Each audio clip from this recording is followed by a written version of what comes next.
আনুষ্ঠানিক শিক্ষা ও অনানুষ্ঠানিক শিক্ষা বলতে কি বোঝায়?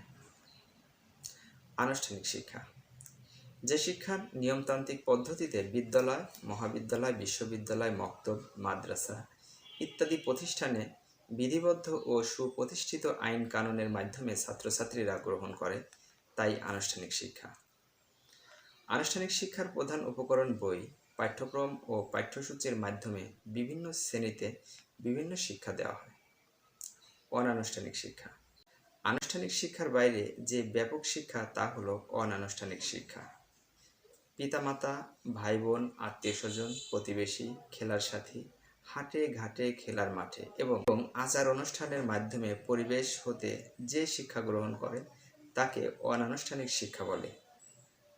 প্রকৃতির সাহচর্য থেকে মানুষ অনানুষ্ঠানিক শিক্ষা গ্রহণ করে, তাই আনুষ্ঠানিক শিক্ষার চেয়ে অনানুষ্ঠানিক শিক্ষা মানব জীবনকে বেশি প্রভাবিত করে।